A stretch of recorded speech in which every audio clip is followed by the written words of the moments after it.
Okay, welcome back everyone to the conclusion of our afternoon session. We have a real treat for you. We have two exceptional speakers. First, it is a very great pleasure for me to introduce a good friend, Dr. Rema Raman, who is professor of neurology at the University of Southern California and the director of the biostatistics section and recruitment and retention section at USC's Alzheimer's Therapeutic Research Institute. She also serves as the co-lead of the biostatistics unit and the recruitment, education, and retention unit for the National Institute of Health-funded Alzheimer's Clinical Trials Consortium that we heard about earlier this afternoon. Dr. Raman has extensive experience as a biostatistician and clinical trialist. She is also the co-director of the NIA Alzheimer's Association-funded Institute of Methods and Protocols for Advancement of Clinical Trials in ADRD, which is an exceptionally new program that's bringing new junior investigators into the world of clinical trials. Welcome, Dr. Raman.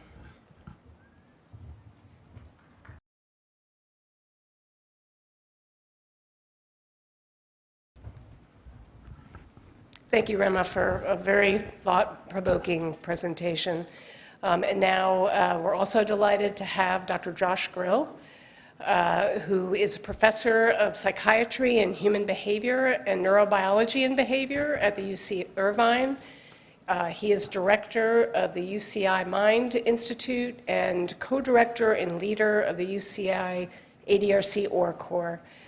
Nationally, he's also a co-leader for the Internal Ethics Committee, the Recruitment Engagement and Retention Unit, and the Impact AD program of ACTC. And today, he will present to us on clinical trial design in the era of approved disease-modifying therapies. Welcome, Dr. Grill.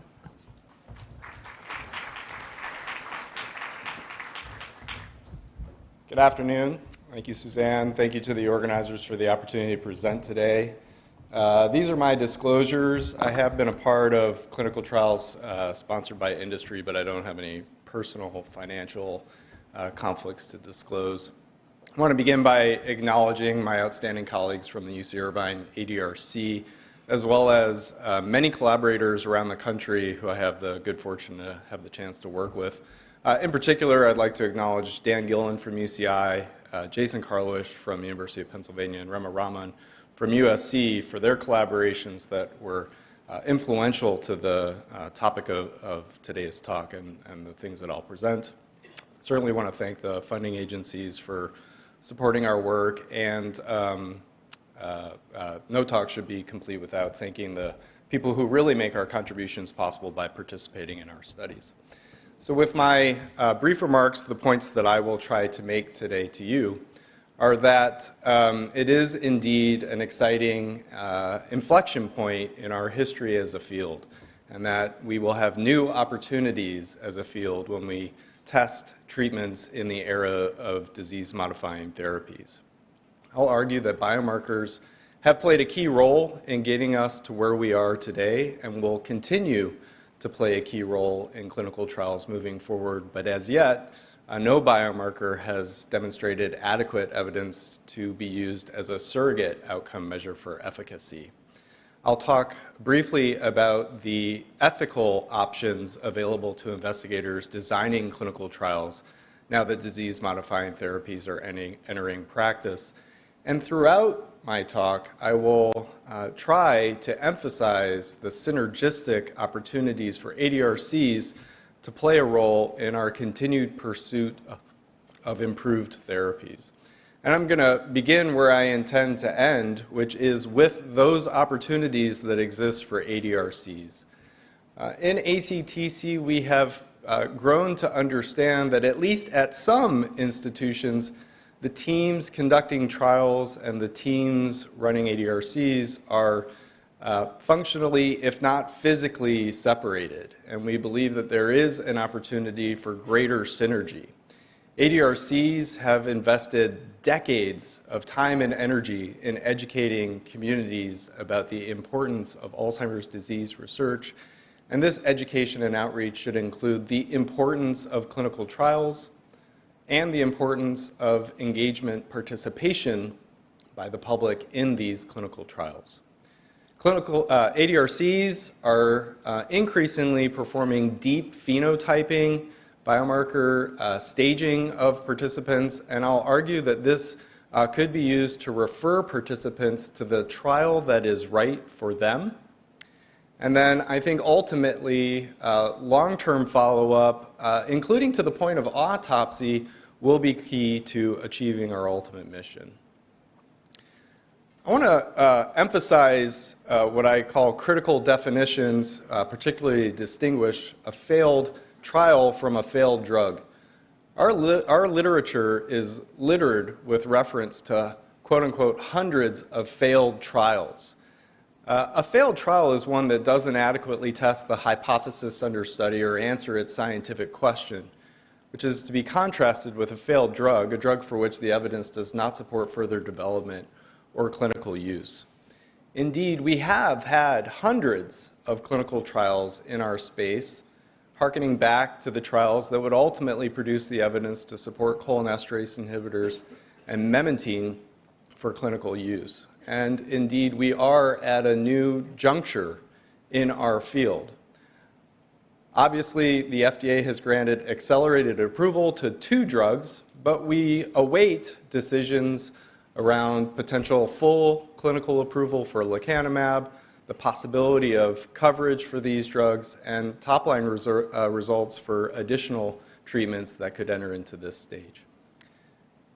Biomarkers have been a key to the evolution that we've witnessed in clinical trials for Alzheimer's disease. Biomarkers were inconsequential in the trials that resulted in cholinesterase inhibitors and grew to become of high significance and critical nature in our modern trials testing disease-modifying therapies. Biomarkers play numerous roles in clinical trials. They are important for assessing safety.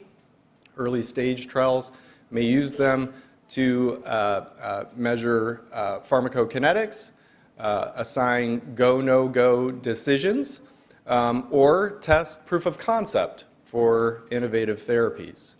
Increasingly, biomarkers have been incorporated in the form of inclusion and exclusion criteria in our trials. And I believe the utility of biomarkers brings about competing interests in these studies. We now have trials that incorporate A and T criteria, amyloid and tau biomarkers, to determine eligibility. This, of course, brings increased sensitivity for demonstrating drug effects when they are present. This affords smaller and shorter trials, but it produces extremely high rates of screen failure in these studies, exceeding 80 or 90% in prodromal and early AD trials. And therein, we face limited generalizability. Indeed, assessments of CMS data using the ENGAGE and EMERGE trial criteria suggested that greater than 90% of Medicare patients would qualify for those studies that resulted in the accelerated approval of aducanumab. In contrast, broad biomarker criteria may have limited appropriateness. We wouldn't want to test an amyloid-lowering drug unless we knew that a patient had elevated brain amyloid. Because of the loss of sensitivity that might accompany broad criteria, these could require larger studies, longer studies, but would be most inclusive in their enrollment. And Rama showed you data, and I'll show you some of it again. These are data moving from left to right from the A4 study, the IDEAS study, and data that we presented last year at AAIC that assesses screen failure across 4 late-phase trials sponsored by Eisai for their beta-secretase inhibitor and lecanemab. In each of these studies, individuals from underrepresented racial and ethnic groups, plural groups, were less likely to demonstrate elevated amyloid. The most obvious implication of this finding is that something other than Alzheimer's disease is causing the cognitive impairment in these participants. But obviously, this is tremendously important for numerous reasons, including that when we screen these participants for clinical trials and deem them ineligible, we send them back to the communities from which we worked very hard to recruit them, where they tell their friends and family, we didn't want them. There has to be a better way. I highlight an innovative approach to trial design led by Greg Jica and Pete Nelson at the University of Kentucky, testing a treatment candidate for hippocampal sclerosis, or LATE, in which they enrolled patients who were A-, T-, N+. And I think this is to be lauded for its ingenuity, but I would ask, maybe we can take things a step earlier and in our ADRCs characterize participants based on A, T, N, and other biomarkers, and then refer them to the trial that is right for them, rather than serial screening and screen failing the majority of patients for individual trials. Before I leave biomarkers as a topic, I'll say that I remain unconvinced that any biomarker has been demonstrated to have adequate evidence to support its use as a surrogate outcome measure. The ACTC Internal Ethics Committee recently held an outstanding webinar featuring Holly Fernandez-Lynch, Dennis Selko, and Chris Van Dyke, moderated by Jason Karlowicz. This is available on the ACTC website as well as on YouTube. I've borrowed some of the points made by Dr. Van Dyke in that webinar about the limitations of amyloid PET as a potential surrogate. But I'll also point to the figure from a recent essay by John Hardy and Catherine Mummery illustrating the differences in amyloid-lowering drugs that have or have not yet been approved, and which they articulate the potential for the amount of amyloid that is removed, the rate of amyloid removal, or the ultimate destination of amyloid load left in the brain as potentially viable candidates for predicting clinical benefit. I would add that downstream markers such as neurodegeneration, synapse number, or neurofibrillary tangle pathology all could also be important and on the disease-causing pathway, making them a more opportune surrogate. And I think simply we don't know yet. I'll turn now to trial design in the era of disease-modifying therapies. Prior to the FDA's accelerated pathway approval of aducanumab, Jason Karlowicz and I offered an article anticipating the impact on trial design of the approval of a first disease-modifying therapies. I'll say up front, I think all the points that were made in this article in 2021 remain true today and will remain true if the FDA grants full approval to lecanemab and CMS choose to cover it. And I hope both of those things come true. We offered that there were three broad categories of designs available to investigators, not permitting people on the newly approved drugs to participate and randomizing participants to investigational drug or placebo, accepting patients on the newly approved drugs and stratifying randomization, treating the new drugs as background therapy, or using the newly approved drugs as active controls in what are referred to as non-inferiority or superiority designs. I think all of these designs has scientific value, and indeed I anticipate that all of these designs will be critical to our further pursuits of improved therapies. Placebo-controlled trials not accepting patients on the newly approved drugs offer scientific efficiency and rigor, and answering questions quickly has social value. They have the challenge that comparing data from agents tested in different studies is ill-advised. Treating the newly approved drugs as background therapy brings increased clinical value, but brings significant challenges to investigators, particularly since there's likely to be few, if any, data assessing safety of combinations of the investigational drug and the newly approved drug. And using the newly approved drugs as active controls has perhaps the greatest clinical value, but brings the daunting possibility that two drugs may appear no different from each other, but would not have been any different from placebo had a placebo arm been included. We offer that the factorial design, illustrated in the top right in its most basic form, 1-to-1 to 1-to-1 randomization, will permit rigorous assessment of drug versus drug, drug versus placebo, and potential synergies between investigational drugs and newly approved drugs. Adam Boxer, Keith Johnson, Risa Sperling, and Paul Azen have presented publicly their design for the ACTC Tau platform, which demonstrates a greater complication of the factorial design in an effort to answer even more questions more efficiently.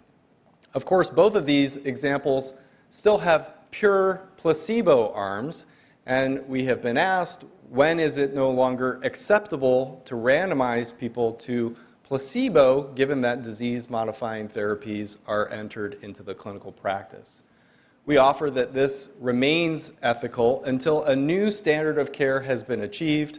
We define standard of care as demonstration that a therapy is effective, to be contrasted with efficacious, and that it has been demonstrated that withholding therapy results in lasting harm to participants, thereby making randomization to placebo exploitative.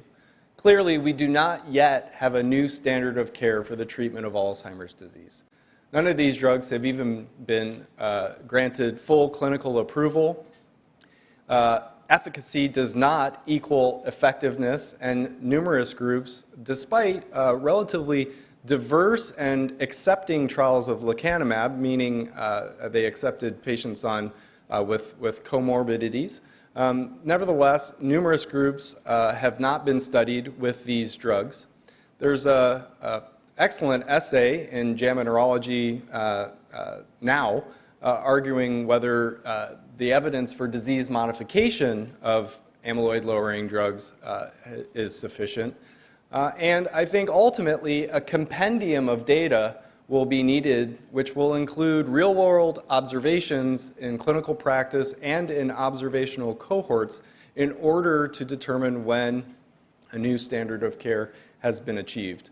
The ADRCs are incredibly well-positioned to contribute to such data, and indeed the field will need to reassess this issue periodically in order to know when this standard has been achieved. I'll close with just a couple of practical examples of thinking about how designs may be incorporated, testing what we hope will be improved therapies for Alzheimer's disease. One can imagine a developmental program of better amyloid-lowering therapies, those that lower it faster or further or safer, in which head-to-head studies could be instrumental early in the development of a compound. Indeed, we've seen the reporting of our first head-to-head trial between amyloid-lowering drugs reported last year by Steve Salloway at the CTAD meeting. This might be key to go, no-go decisions, but ultimately I believe placebo-controlled trials would be essential to demonstrate efficacy of such drugs. Alternatively, drugs targeting a different aspect of the amyloid-lowering cascade hypothesis might be hypothesized to have synergistic benefits compared to amyloid-lowering drugs, and herein the factorial design might be ideal. And what about tau-lowering therapies? We've seen reports of promising tau-lowering capacity for ASOs. Here, it's possible that unique designs enrolling only patients who've already had their amyloid lowered on these amyloid-lowering drugs and then randomizing participants to drug or placebo could be incorporated. So to close, I'll say that I believe ADRCs are extremely well positioned to have a meaningful impact on the pace at which we move from this exciting inflection point to a time when we have more to offer patients and more patients who can benefit from these treatments. This synergy can and should include investing in the outreach and education that ADRCs have done for a long time, in particular reaching diverse communities who remain underrepresented in our trials. Deep phenotyping and characterization of cohorts who can then be referred to studies is a tremendous opportunity to accelerate studies and make our efforts in drug development much more efficient. And then long-term follow-up of trial participants may be essential to understanding when a new standard of care has been achieved. So in closure, AD and ADRD trials moving forward must ensure to answer a scientific question and that trials will choose designs in order to achieve assurance that that question will be answered. Placebo-controlled trials at this time remain ethical and among the most efficient opportunities for investigators to answer questions. Other designs will likely play key roles in our efforts to develop improved therapies, and we should all align on this common mission to help patients in the most meaningful way through the development of drugs that will slow their progression or prevent them from developing cognitive impairment altogether. Thank you.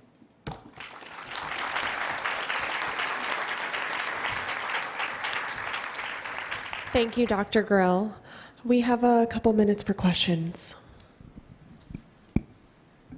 Josh, you brought up a fantastic point when you were talking about, Charlie to Carly, when you were talking about what do we do with these trials in which the screening fails, quote. And I really like what you're saying, and that is giving people the opportunity. I think the trick is if when you come into a trial, particularly if it has a priori cognitive impairment, and you, quote, screen out because you don't have, quote, Alzheimer's disease, you have something else. And we want to take advantage of that. And I know that there are other studies ongoing.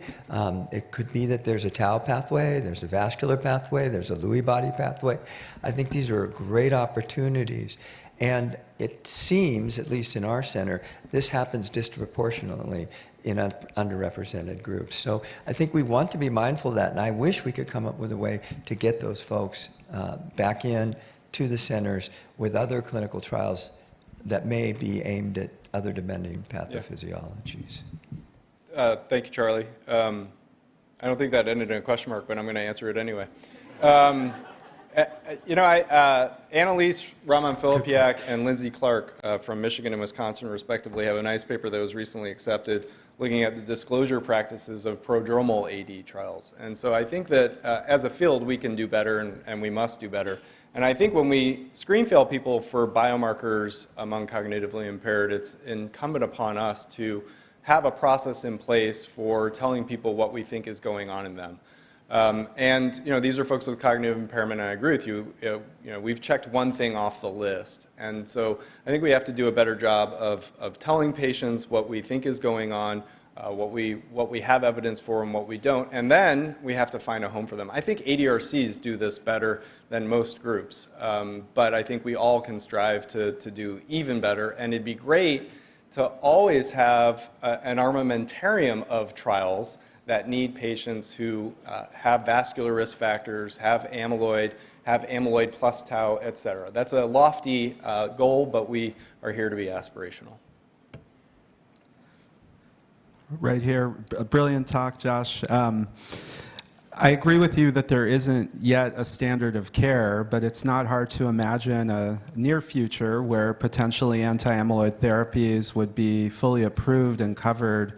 And I was wondering if you could talk about some of the biases then that might be inherent in the difficulties in recruitment.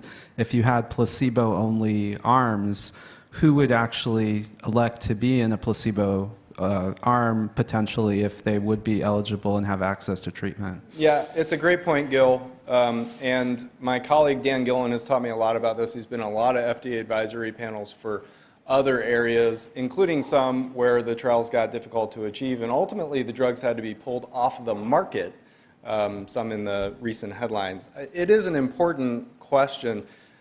Frankly, I don't think we know the answer. I mean, I just don't think we know what the uptake of these drugs are going to be, even if they're fully approved and covered by Medicare. And so I think that we are going to have to revisit this, perhaps very often in the early days, to better understand this and the implications to performing placebo-controlled trials. And I think that these ideas around cohort studies and other studies, in the reading on the literature of multiple sclerosis and writing that article we offered in in 2021, one of the more compelling arguments I saw was an estimation of the number of preventable relapses patients with relapsing remitting MS had while assigned to placebo. And so, I think we're going to have to be very forthright and consistent in keeping a careful eye on this. And I think that the patient behaviors toward trials is a big data point for us to evaluate. Thanks. Thank you very much.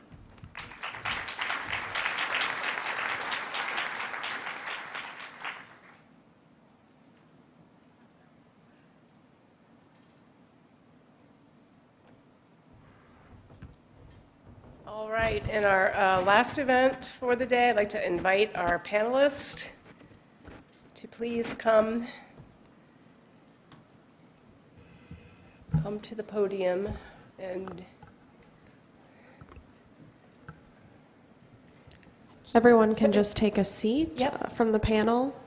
So we've got Sarah Biber, Riza, Liana, and Ron. Sarah.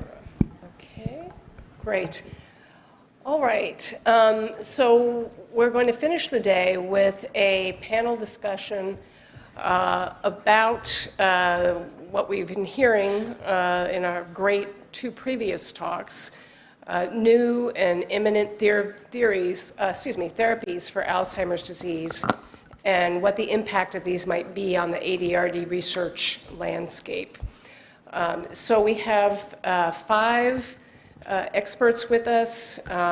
We will have, I'll make some brief framing introductions, and then each of our 5 panelists will tell us a little bit about what their experiences are with facing this new landscape, and then we'll move into a Q&A session. So just some very brief framing remarks. Here are my disclosures. As we've been hearing, we are in a very exciting time with 2 new therapies for Alzheimer's disease being approved by the FDA in the last year after decades of no new approvals. And again, I think many of us are very excited. The results, for example, of the lecanemab Clarity trial seemed promising, although admittedly there are many questions that remain with respect to the diversity of the trial population, which participants are going to respond to these interventions, what are the long-term safety implications, what is the cost, and what is the access going to be. So there are a lot of critical questions outstanding. But the purpose of this panel is not to debate or focus on the strengths and limitations of these newly approved treatments. Instead, for us to discuss what the implications of these agents and likely agents coming in the very near future are for our field. And so we can think about this.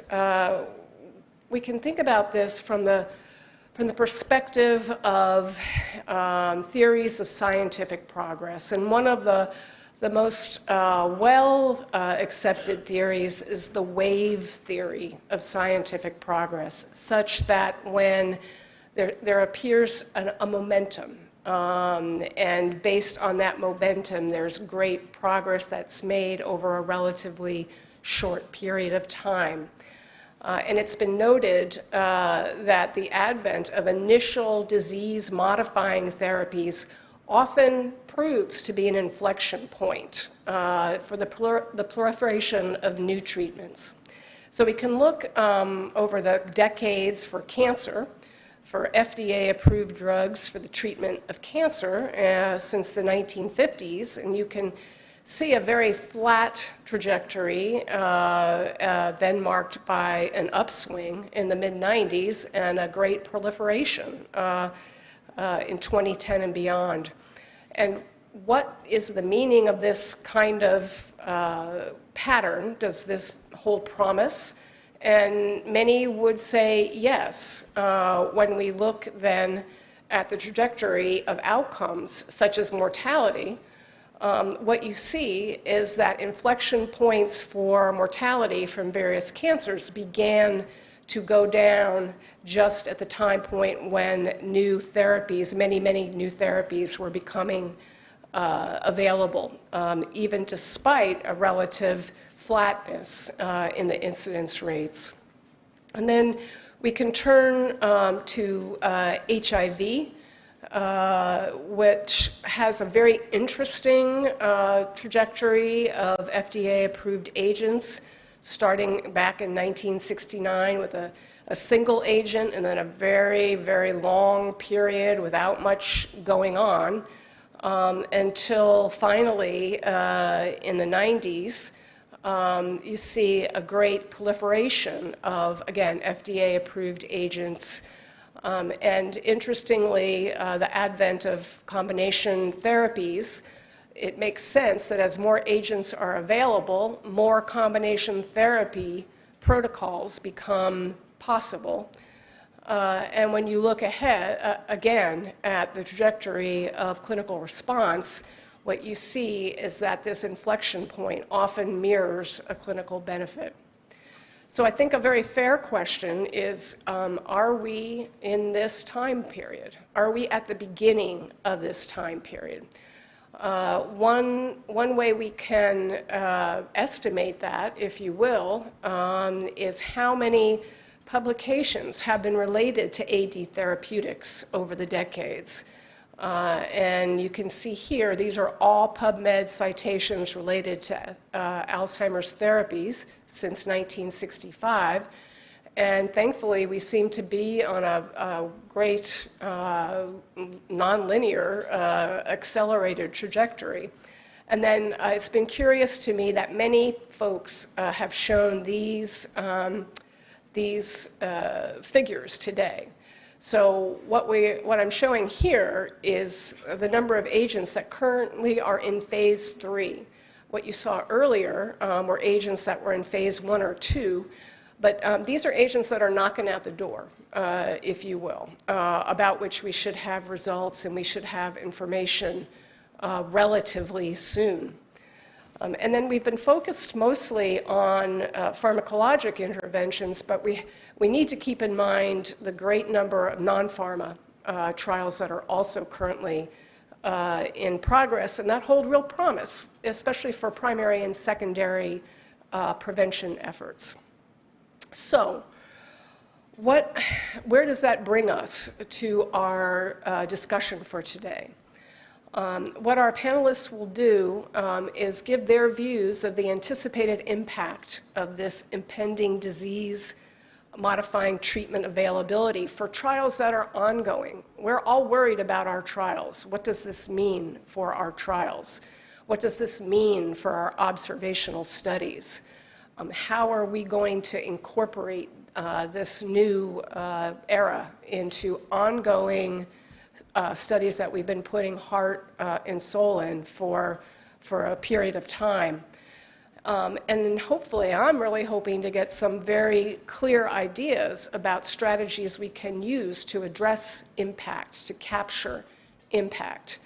And then the next question becomes, how are we going to incorporate this information into planning for future studies? And you heard Josh give some great suggestions along those lines.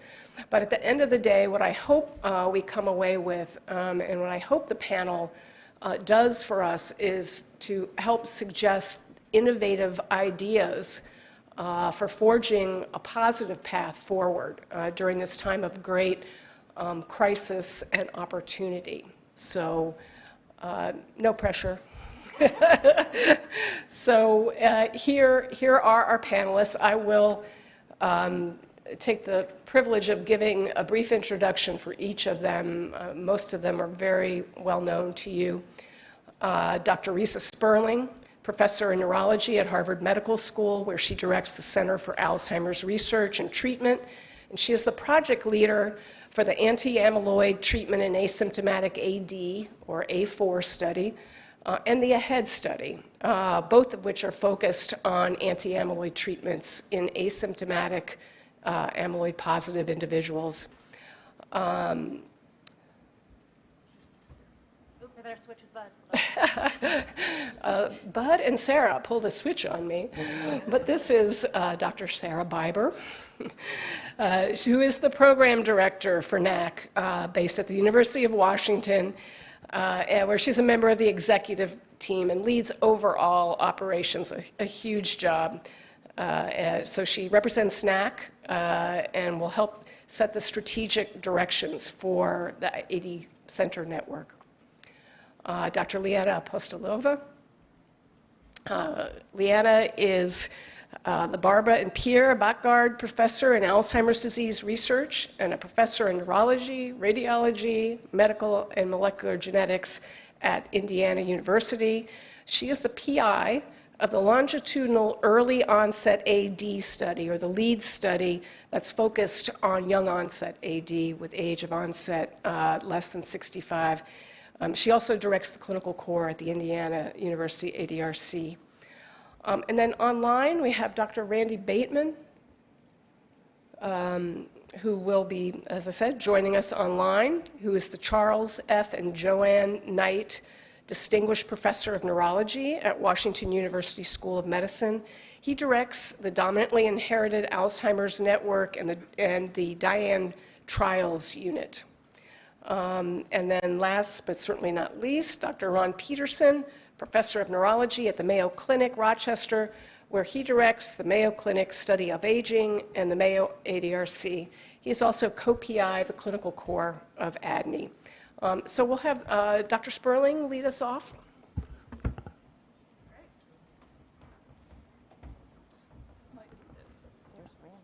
All right. Okay. All right. May I have my slides, if that's possible?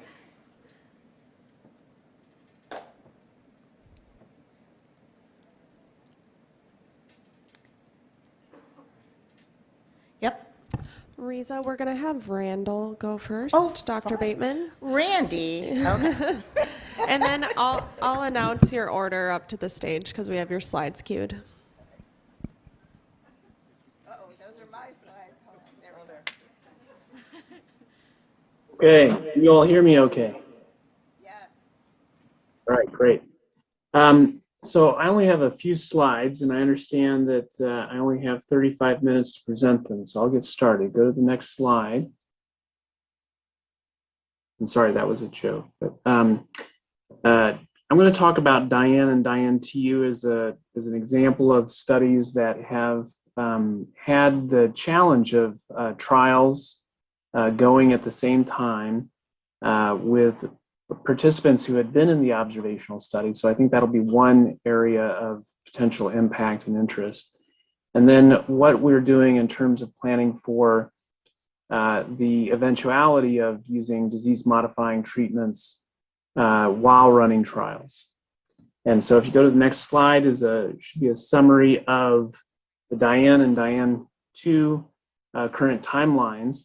And I'll just draw people's attention here to the 2023-2024 timeline. You'll see that we currently have several trials running in parallel. We have a gantenerumab open label extension study that's ongoing. In parallel to that, we have a combination trial of lecanemab plus an anti-tau monoclonal antibody, E2814, or its placebo. And then in parallel to that, we're now preparing to launch the primary prevention trial at the bottom. And while these studies are running, the Diane observational study has also been running since 2008. During these years, we have had participants who start in the observational study and then they switch over to enroll in a trial. And some of them, when they finish the trial, they may come back to the observational study. And if they've been involved in a trial where there's been disease-modifying treatment, we need to account for the fact that that treatment may change the course of their disease in a way, and the biology, the biomarkers, and potentially the clinical and cognitive measures that would influence the observational measures. And so we have some ways that we do that now.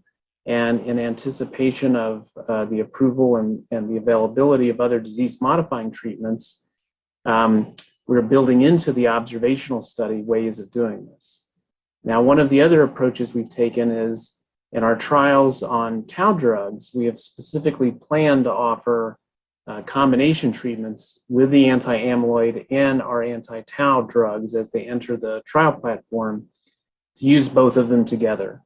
And in that way, we can control for and account for the effects of amyloid-removing agents when we're trying to assess an anti-tau drug. And furthermore, on that front, we are not doing the factorial design because in Diane with mutation carriers, we simply don't have the numbers of participants needed to do two different arms in monotherapy and then both in combination. And so we have separated in time how they get dosed.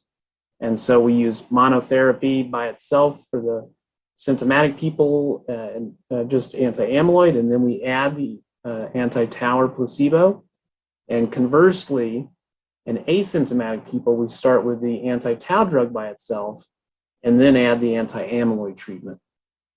And so that's a time-based interaction that we're looking at individual effects for. That's how Diane-2 is adapting to this. And the other thing that we're doing is we have been using the data from the observational study as external control data with the Diane-2 trial. The two studies have been designed to do that from the very beginning. So in some ways, we're well poised now so that when people go on treatments, we can track those people just as we do the Diane-2 data and merging all the data together to leverage the disease-modifying effects that may happen in individuals who are treated to be able to compare that to other people in the same study who may not get the treatment, may get different treatments or at different times. So our strategy has been to account for every change, control the variables that we can control for, and to try to leverage the fact that people are being treated differently to contrast and compare what those effects are. On the next slide is a study that we're now applying for through the NIH called the Study to Understand Novel Biomarkers in Research in Dementia. Sunbird is a follow-up study to our initial study, Seabird, where we use blood-based biomarkers and amyloid PET scans to track how people are doing. One of the main design elements, though, of Sunbird that is quite different than Seabird is that we actually are anticipating that in sporadic Alzheimer's disease in the clinics, people will be treated with disease-modifying treatments. And we want to track what that impact is in biomarkers, including blood-based biomarkers. So this study is moving away from a community-based cohort and is moving into the clinic. So it will be clinic-based, including our PET scans. The PET scans will be clinically obtained tau PET and amyloid test that we'll use in Sunbird. And we will have a specific way to track the exposure and the treatment of disease-modifying treatments and those diagnostic impacts by tracking the electronic health record.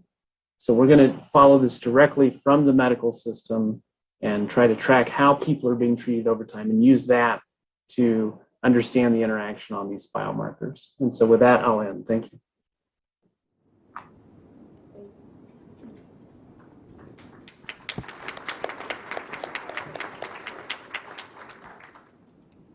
Thank you. Thank you, Randy. All right. Thank you.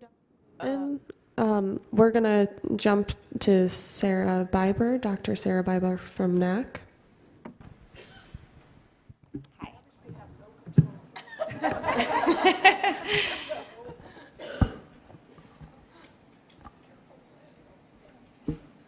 Just waiting for my slides.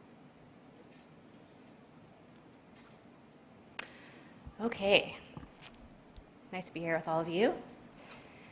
So I'm going to talk a little bit about how the introduction of tracking disease-modifying drug usage via UDS V4 might impact what's possible moving forward. So many of you may not know this yet, but UDS V4 will include tracking of ADRD, disease-modifying drugs, via Form A4A, which you have a preview of here. So this will capture information on any ADRD drugs that participants have taken at any point in their life, whether it's via clinical trial or via clinical care. This is exciting for a number of reasons. One is that this essentially turns kind of the UDS study into moving forward to something sort of similar to a phase 4 clinical trial, in that UDS, we have that UDS infrastructure in place for longitudinal tracking of those participants well into the future. Does not capture dosage information. In addition, capturing this disease-modifying drug usage also opens up new opportunities to be able to build interoperability with other ADRD studies. So that can happen via co-enrollment with UDS. It can happen through building new pipelines to build additional interoperability. ALZNet is an example of one study that we are looking to build connections with into the future, as well as to create on-ramps for ADRCs to participate in that study. We're very excited about that. In addition, sorry, I think one of my slides got missed here. That was the wrong button. There we go. In addition, NACC is now integrating a lot of additional data streams that may be really valuable to include as part of data that can be evaluated and seeing how that is modified with use of these drugs. So that is, of course, our data platform that Bud talked about earlier. So essentially, this is really an exciting opportunity to study the impact of these disease-modifying drugs on data and biomarkers found within the NACC data platform, both biomarkers that we have now and biomarkers that we'll be capturing into the future. So I'll leave it at that. I look forward to further discussion.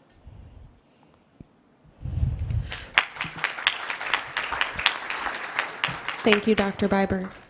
Up next, we have Dr. Ron Peterson.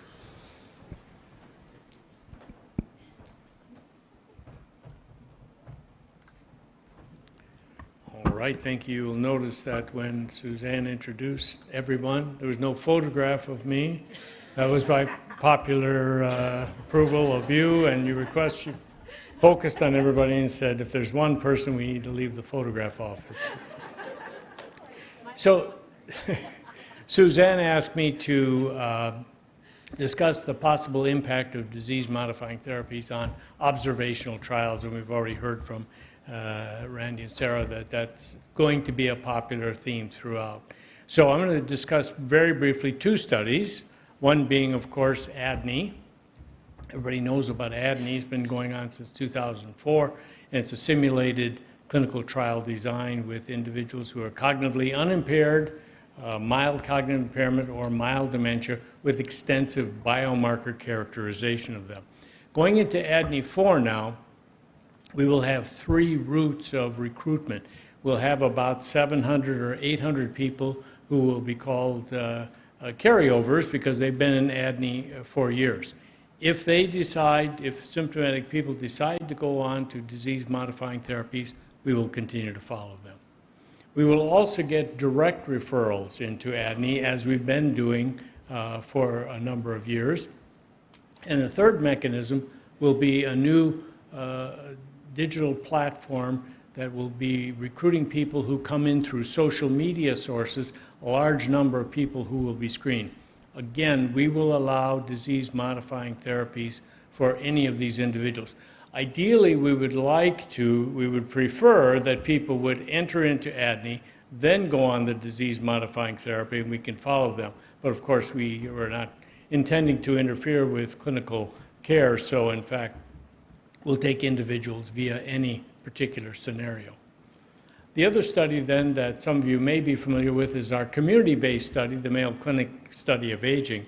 And this has also been ongoing since 2004 as a population-based study in our community where we randomly sample individuals. We've seen almost 7,000 persons over the years.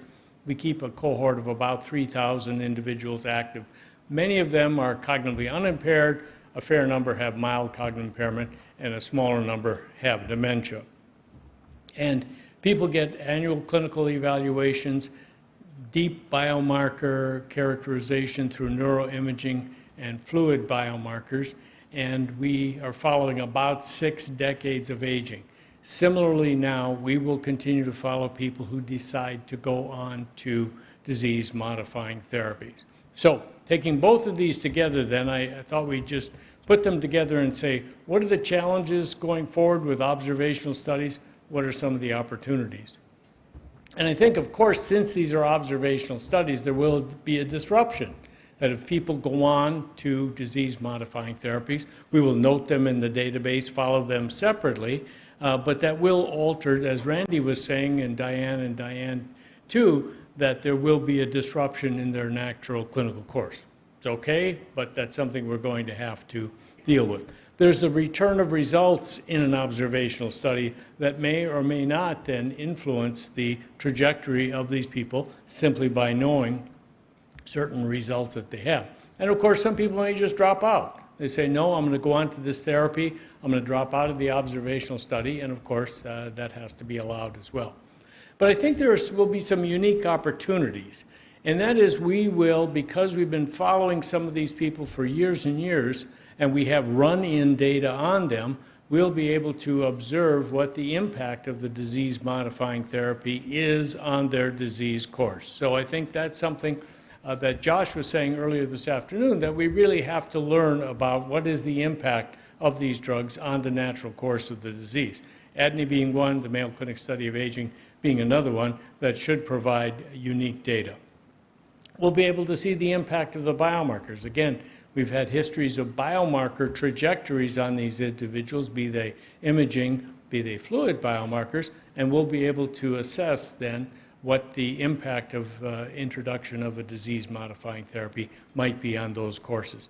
And then, very importantly, we'll be able to follow autopsies. Both ADNI and the Mayo Clinic Study of Aging have emphasized autopsies over the years, and so we'll be able to obtain some neuropathologic data on individuals who have gone on to these therapies, which will provide, hopefully, unique information on their impact on the disease, as well as comorbidities that might exist in these populations. So we'll deal with it, we'll adapt, and hopefully we'll all become smarter down the road from these observational studies with individuals who are on these therapies. And let me stop there.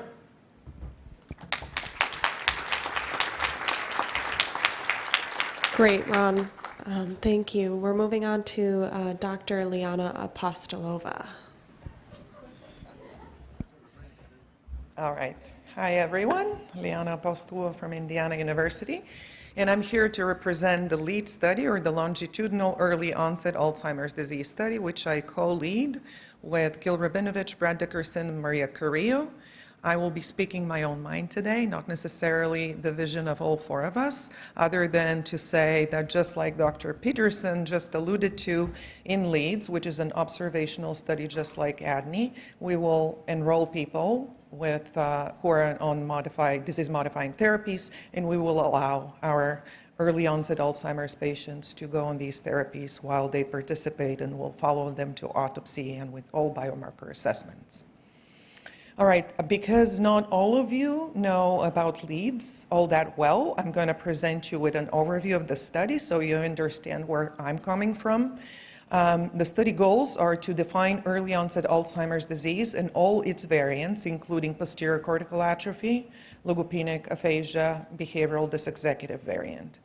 To understand disease progression, to derive important clinical, functional, and biomarker metrics for clinical trials in the early onset Alzheimer's disease population, to understand the impact and unique challenges of younger onset Alzheimer's, and identify resources available to assist individuals with younger onset cognitive impairment through the help of the Alzheimer's Association and our social workers who are employed at sites.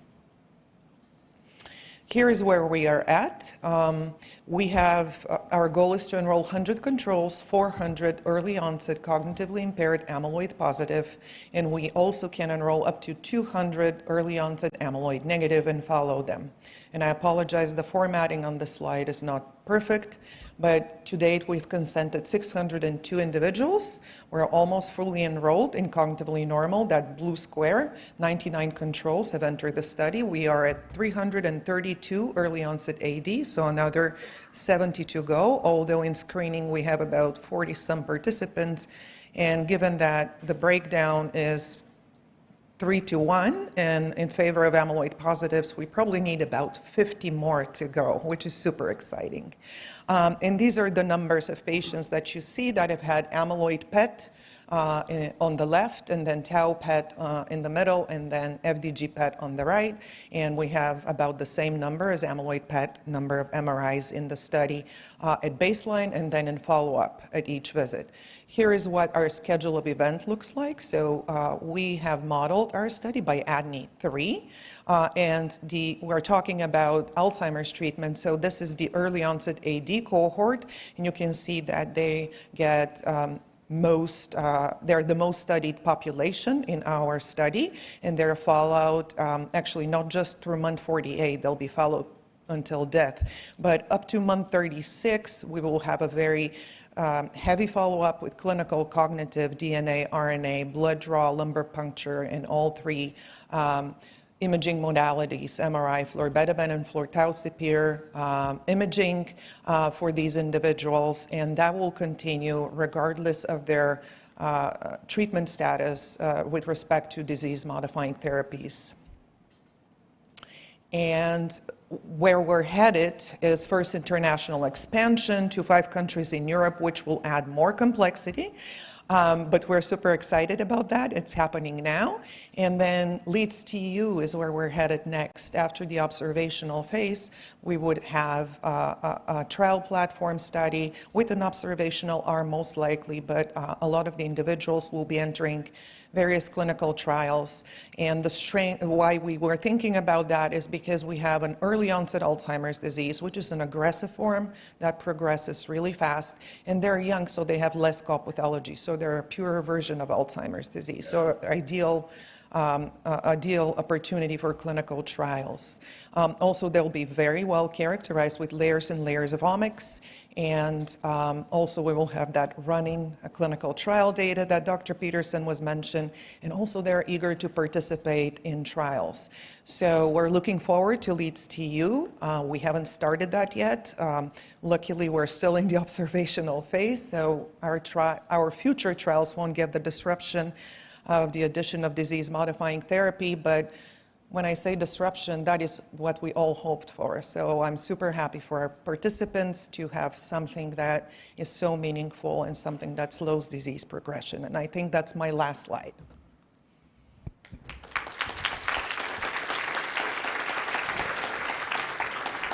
And of course, up next, Dr. Riza Sperling.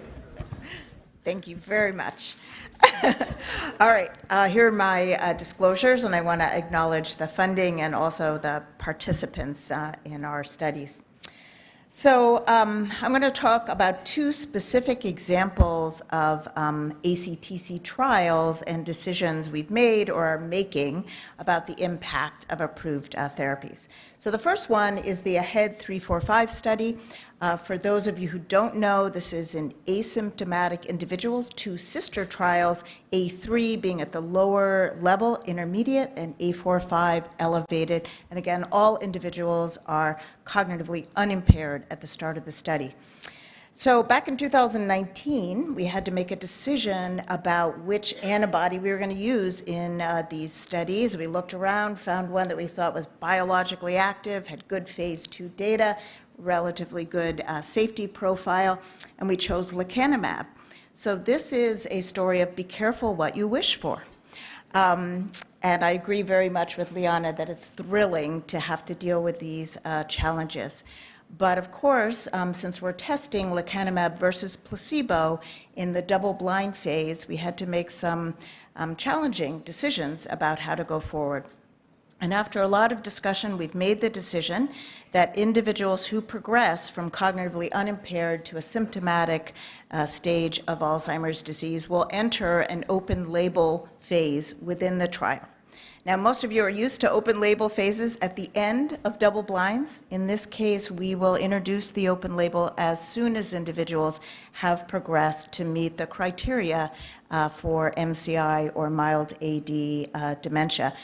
So this is definitely going to be a challenge, but we think it's the ethical thing to do. We think it's important for retention. And by keeping them into the study, we believe we'll actually be able to capture a lot of data about that transition. We will maintain the blind of the original double-blind treatment assignment, and that will be kept blinded to both investigators and participants throughout. But of course, ARIA may occur, which is potentially unblinding during that study. And we're working with our biostatisticians to really understand what impact this has to power, because some individuals who were supposed to be followed for 4 years would now be followed for as little as 1 year in this study if they are rapid progressors. So if that wasn't complicated enough, I will bring up the other trial that Josh Grill already mentioned, the Alzheimer Tau platform, which is hopefully will be funded soon. Now, this trial, as you heard from Dr. Grill, defines individuals on the basis of biomarkers, and importantly, it actually crosses preclinical and prodromal Alzheimer's disease, because it's a continuum. And we're defining people on the biology, and some people don't have symptoms yet. Uh-oh. Did I press the wrong button? All right, good. And some people will begin to have symptoms and come in already with prodromal disease. Now, it's a 2x6 factorial design, if that's not complicated enough. We had planned to have a placebo group and planned to have a monotherapy group. This is Adam Boxer and Keith Johnson's trial design, as you heard. So we are faced now with a very interesting, I think, conundrum about what to do with this placebo group. As you heard from Josh, maybe it's still ethical, but I will wonder whether it's still practical at the time this trial might launch to have a placebo arm in the prodromal phase or a group of participants. Whereas the preclinical, we are, of course, testing it ahead, and we won't certainly have an approved drug in preclinical AD when this trial starts. So we have not made decisions, or they haven't made decisions about how best to handle this. I think there'll be a lot of discussion. We'll see what things happen over the next year or so before we enroll the first participants. And it also, of course, may depend on which the two tau drugs are. But I think I'm thrilled that we are in this position where we're able to think about combination trials, but I do think it'll be a very interesting time, particularly as we cross preclinical and prodromal in this design. So I can't wait for your questions, and I'll end there. Thank you so much.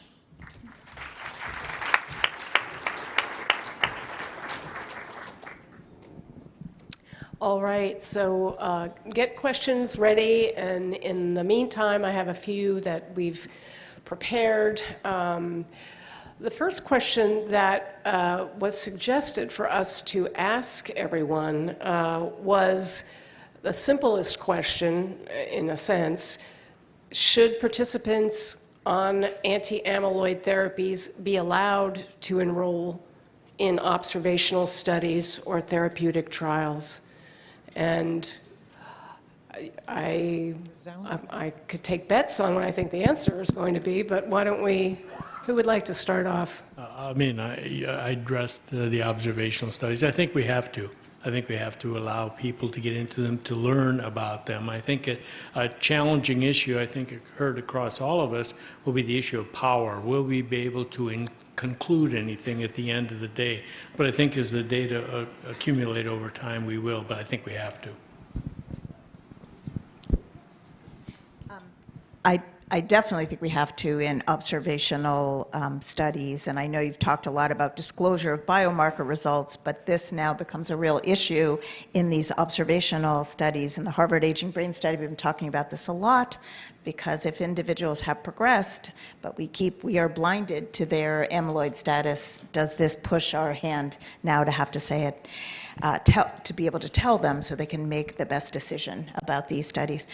On clinical trials, although I argue that we are going to move to this in ahead, and we may in the ATP, I do think there are situations where you're testing an anti-amyloid therapy, and individuals who are already on one can't safely come in and be on another, potentially.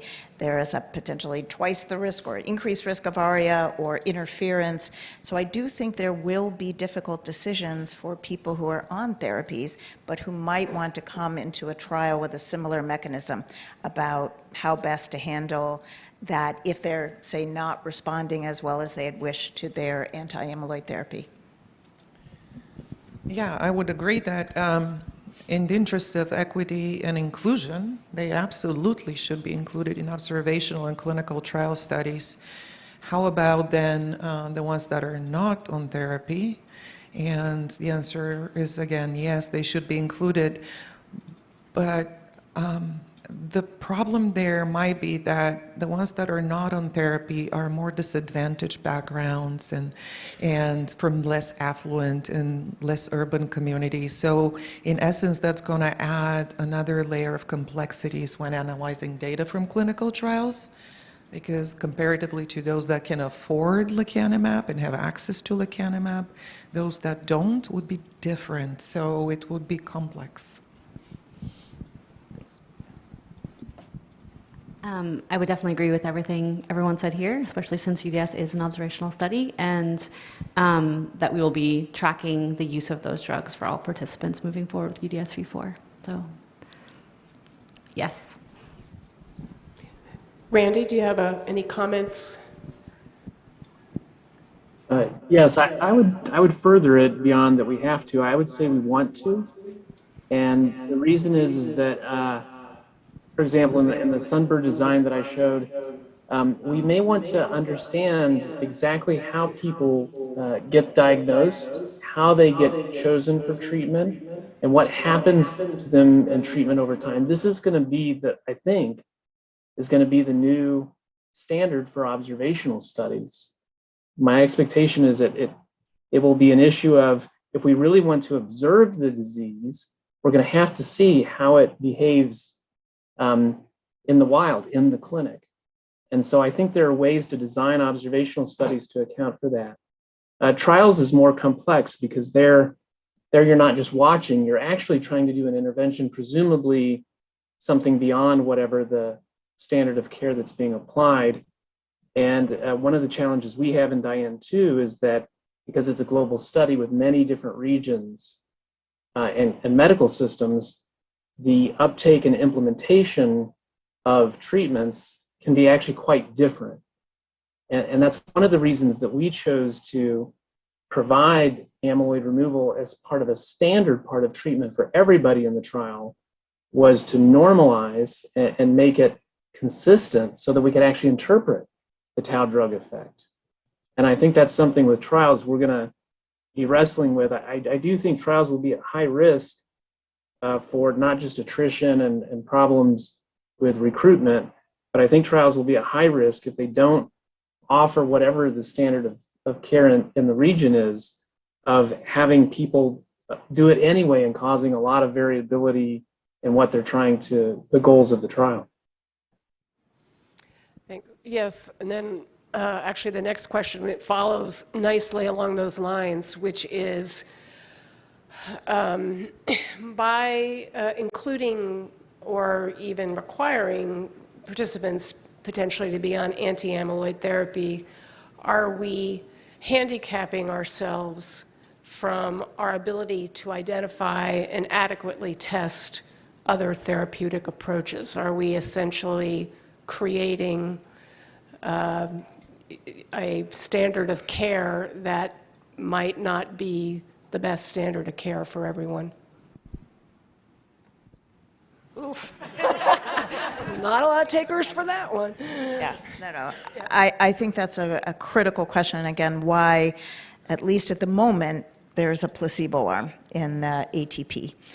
I think, Randy, I very much respect your decision in what you're doing, and that very much makes sense in Diane. And again, although I'm thrilled about lecanemab, we all want more than 27% slowing of decline, and so I don't want us to be in a situation where we are in any way impeding that. I agree with what you said, Suzanne, that we're hopefully, this is actually a rising tide floating all boats, but I think we do potentially have to be careful that we don't absolutely exclude individuals who are not on an anti-amyloid therapy. Also, I'll bring up, since no one else has, there are some people who can't get anti-amyloid therapies. They have more than 4 microhemorrhages or hemosiderosis. They potentially, again, are an E4 homozygote and may or may not want to, or an anticoagulant. So I do think there'll be individuals who will not be on anti-amyloid therapies, but if that's the only control group, that's a very skewed group and would not be appropriate as a comparison.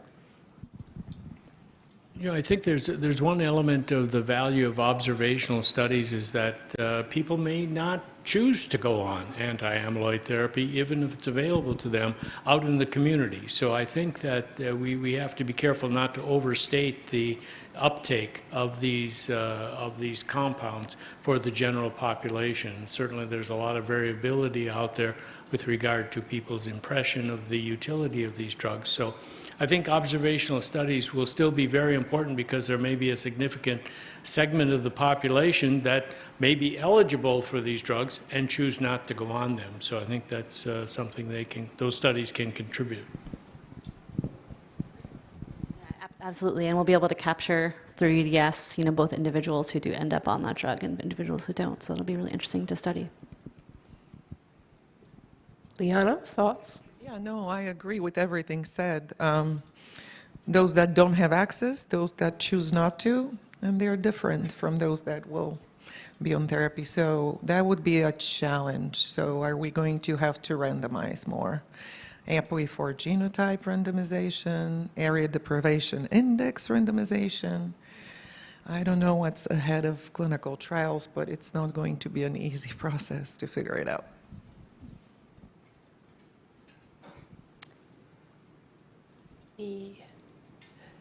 All right, well, we'll continue. Question, Suzanne, we have a question back Oh, here. David? thank you, David.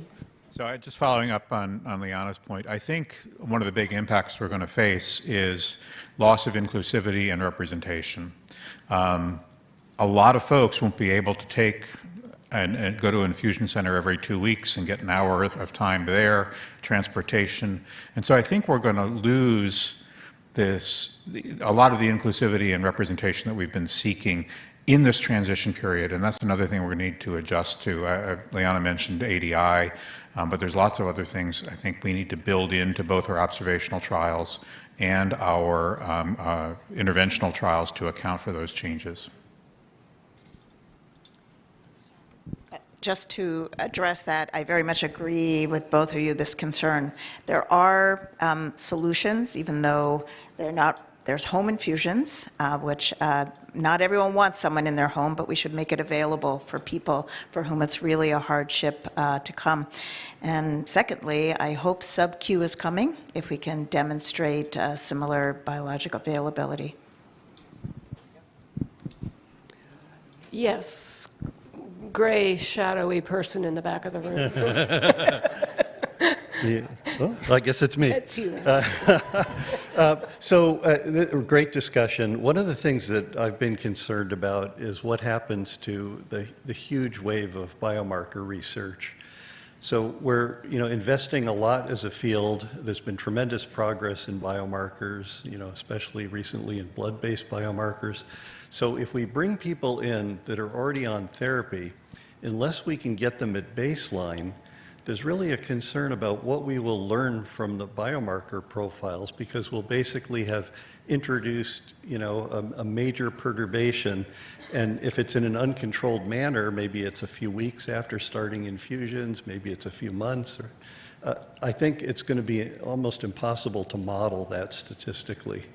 I mean, maybe Rem or other biostatisticians would want to speak to this, but I think that pretty much for me, I think we need to get people in at baseline, get a baseline, and then go ahead and enroll people on various interventions and follow them longitudinally. It'll be incredibly valuable. Without a baseline, I think we're in trouble in terms of understanding what any of these biomarkers mean.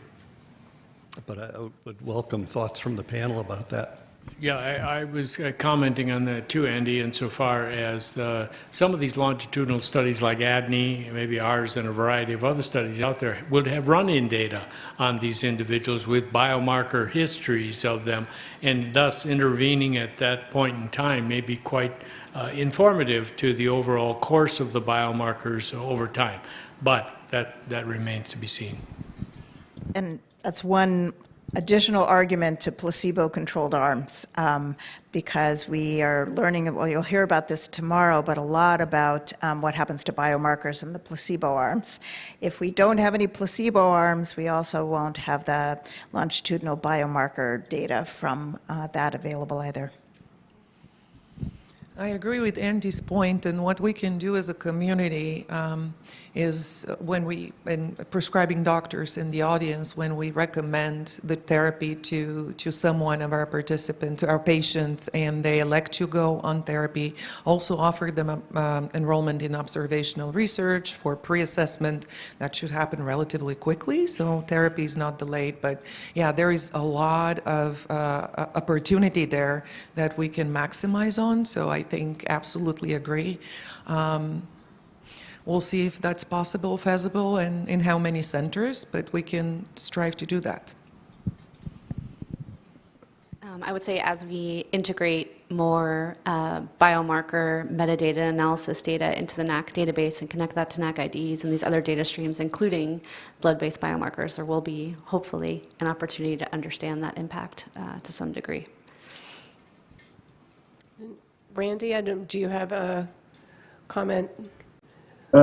Yeah, just to state that Andy's point is exactly the reason that the Sunbird study was designed to enroll people at baseline before they're given a diagnosis by biomarkers. So we're collecting the blood samples at baseline, and that's going to be required, isn't it, for treatment with a disease-modifying treatment? So if it's required to have a biomarker, PET, CSF, or blood, then it seems to me that's an opportune time to collect that baseline. The downside, though, is what I think is really going to be lost is the longitudinal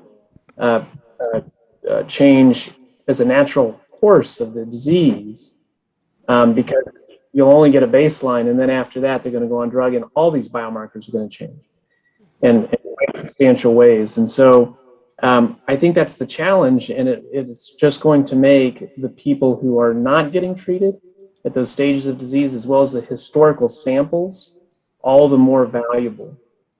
I think it's going to be harder and harder for the field to generate decades of longitudinal samples without the effects of treatment. Yep. Dr. Draga. You know, this is really just such an exciting time, and it was unfortunate for me to hear of Guy McCann's passing, as we discussed, nearly a really pivotal moment 40 years ago. Well, we are on that horizon right now. A negative, T positive, N positive Alzheimer's disease. Wow. This is a new pathologic entity that we completely don't understand, and that it's not going to detract from our biomarkers. This is actually going to fuel not just combination therapy trials, but our understanding of the disease processes in Alzheimer's disease in fundamentally changing ways. So I'm so delighted to hear all the panelists. eager to continue observational studies on treated participants and really stress, get them involved in an autopsy program. We need to learn. We need those biomarkers. We need those autopsies. The field is changing in a dynamic way, and I'm excited about it. So Greg, to amplify, you were saying, though, that people who are A+, T+, and then convert to A- T+ will be particularly important to follow. That's correct, Ron. That's the new pathologic entity that we've created.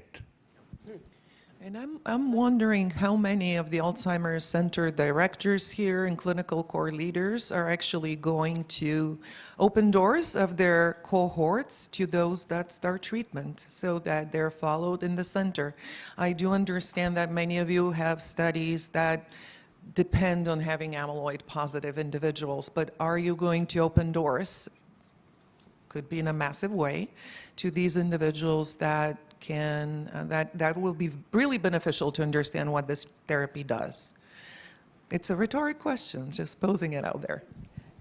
Well, I do think it's a question that that's why we're here. We're starting to think about that, but, and it's definitely something that the clinical cores need to address. I have yet to hear of a center saying, no, they're not going to allow people who go on these drugs, but then the added problem is that, you know, there are other studies that are funded in those centers that need to succeed, and there'll be competition for resources. So will there be resources so all these centers can actually start enrolling, in addition to what they need for their research programs, these individuals that are going on anti-amyloid therapy? Good question. Well, we have time for one more question. Patient person in the back. So mine's not necessarily a question so much, but it is a follow-up on the previous discussion, and I won't be quite as enthusiastic, but I'm much more optimistic, I think, than Andy's question implied, and Randy made exactly the right point, that as we will get so much more biomarker data as people get those biomarkers to make them eligible, you know, to indicate that they are in fact eligible for these therapies. And you know, we're going to be able to test the JAK model and the progression of different biomarkers, and I'm really excited to see how those therapies are going to impact the progression of tau and other downstream biomarkers. So I think we're entering an era where the biomarker research is just going to accelerate and is going to actually yield more information from these therapies. So it's really important to continue those observational research projects in order to get that information as people go into these therapies. Thank you. Well, all right. Did we chase Dave Morgan away from the microphone? I've never seen that, actually. Well, she said that was the last question. I'm sorry, Dave. You're like right in this bright spotlight. I apologize. As usual, and I can't see you, but I absolutely would love to have you have the last question. So, you know, I'm kind of naive about this. I'm not a trialist. But it seems to me that in the prevention trials, the endpoint is conversion. So you've kind of reached the endpoint already in your placebo group when they do convert, and that would be enough to demonstrate if you've got efficacy or you don't have efficacy.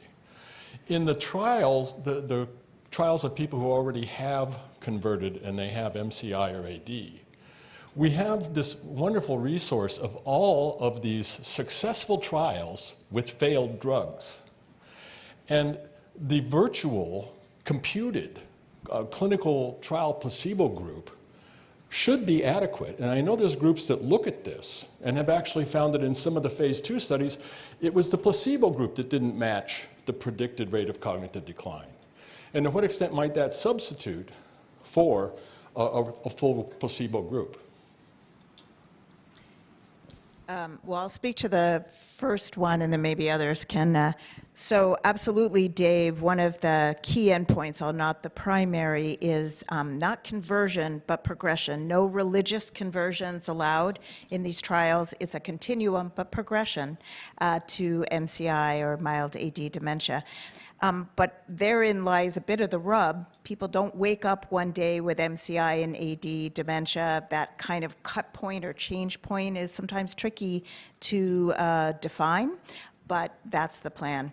I think in the second one, in terms of the natural history, one of the difficult things with using natural history as the placebo control is that the natural history of the disease has changed a lot over time. What we define as MCI, the borders of that, and mild dementia, and whether or not people took other drugs. So it is tricky to use historical control data, but I think we will certainly see more of it.